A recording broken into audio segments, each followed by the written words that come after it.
All right, let's head straight to the market, see what's playing out in on the African continent. We did see the NGX not looking so bad at intraday, and I guess it's following from what the gains that we saw yesterday. If you can put that up for me, we'll see what's happening on the African continent. There was a five basis point rise there, marginal. That's for intraday. We'll see if that holds to the end of trade. Then South Africa's GSE 0.21%. That's up. And other markets we track on the African continent, we see, and in North Africa, the EGX 30. We see that's also holding up at intraday, and the Nairobi Stock Exchange. We'll see how that looks. That's 1.26%. That's for yesterday. That's for the Nairobi Stock Exchange. Marginally down. That's EGX 30. Let's get a check on what's happening in the fixed income space now. And we'll also be talking about remittances, because I've seen reports that United States lawmakers proposed a bill seeking to impose a 5% tax on remittance sent abroad. We'll also look at the latest Sukuk offering by the Nigerian government. Join us for this. We have Akpere Oputu. She's the chief dealer at Lotus Bank. Great to have you on the show, Akpere. Thank you for having us, Laddie.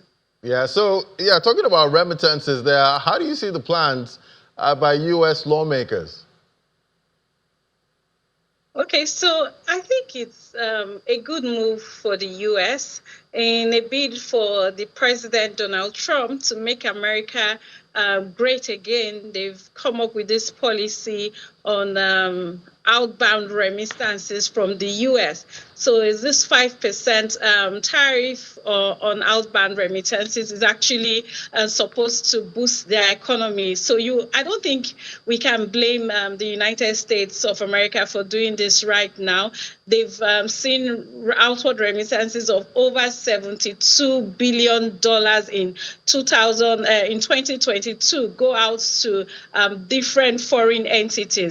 It's just really bad news for Nigeria, because Nigeria is one of the countries that has topped the list for benefiting from these outward remittances. We were among the top 10 countries who benefited from this. So what this means is that if you have senders or people remitting their funds offshore, it means the sender of the funds will be charged a 5% tax. So that would just actually affect inflows that we get into the country, and it will cause more devaluation for us, because we've actually been benefiting from these remittances. We got more than $20 million from the U.S. in 2022, so we've been part of the benefactors from this. So it is actually good for the U.S. and bad for the rest of the world.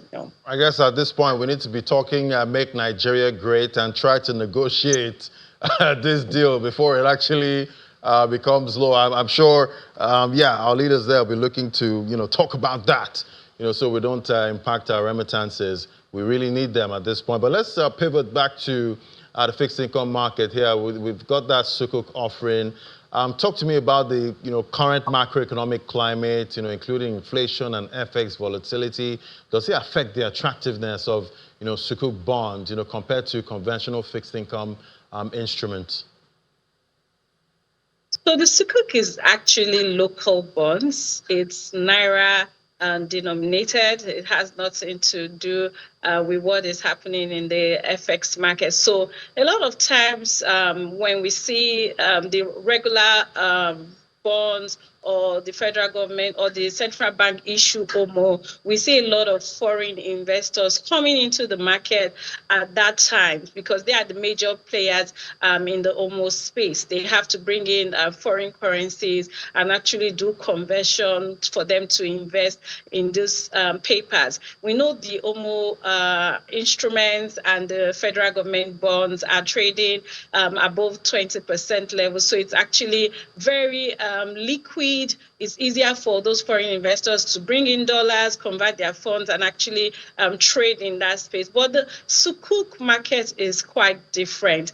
The investors in these instruments are also different. They are mostly local investors who are actually looking for Sharia compliant instruments to be able to invest their funds, and when you are one of those investors in this Sukuk instrument, you're actually looking for a way to impact the economy and grow the economy. The projects that this Sukuk actually covered are kind of like constructions, facilities, infrastructures within the country. So most investors of this instrument are either the pension banks, real-time investors, so who are actually looking to grow the Nigerian economy. So whatever happens in the FX space is not directly impacted in what we see in the Sukuk market. Right, definitely. We'll see that there's some kind of a difference, or what sets the Sukuk market apart. But we see the DMO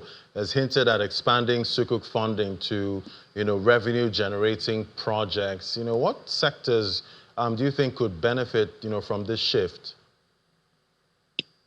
Oh, okay. So we're actually looking at real infrastructure projects. This is the 7th Sukuk issuance being done so far, a total of about 300 billion. We saw the first redemption of Sukuk last year in 2024 September, where the government actually redeemed and they made payments, showing strong foot on how the Sukuk actually works. So this is the 7th issuance. It's actually for bridges, for rehabilitation of road projects. And what makes the Sukuk paper very, very interesting is that you actually can see the underlying asset for which the funds are being utilized for, so which is good for transparency for the government. Apart from that is the minimum amount that the investors are looking to put down for this paper. It is one of the shortest tenors that have been issued so far. It's a 7-year paper. It's quite very competitive at a rate of about 19.75%. So this tells that government is actually looking inwards for investors to get good returns for their investment. The minimum amount that you are looking to invest in this paper is 10,000 naira, which is quite small. Is an all-inclusive paper. Is going out to everyone in the market, unlike the federal government bond where the minimum amount is about 50 million, $1,000. So this is actually very, very interesting for investors to participate in. I guess at this point, I need that urgent 10K to make this happen. Yeah. It's no longer urgent 2K. At this point. But with over 1 trillion naira raised, from Sukuk, I think since 2017, how effectively has this translated, into visible infrastructure improvements? I know I see all those banners, everywhere. So the thing with infrastructure is the continuous maintenance of these projects. If you go to, for one that I'm very familiar with, if you go to the CMS, if you live in Lagos, if you fly that route, you can see what the Sukuk 5 bond was used for. So we have a lot of projects that are coming up in the northern region of the country. The Sukuk 6 was majorly for road construction projects which were done there. So you can actually see this project, and over time, maintenance culture for Nigeria is very, very important, that these roads are actually maintained over the years. So if you raise a paper and you're going to do a road construction project that's this 7 is going to take you maybe, it's a capital project, so it could take 2 to 3 years to be able to complete this. And in the time frame, you have to still keep on doing those maintenances. This particular administration is very big on construction. We can see what they are doing on the Lekki axis, trying to do the railway. So we're going to see a lot of floats on this Sukuk paper come up. What we're clamoring for is for shorter tenors, which can be used for the maintenance of the already existing project. And we see this administration doing a lot on construction and road rehabilitation. So I guess Sukuk doesn't just do construction alone. It also has a thing to do with maintenance too, of most of the projects.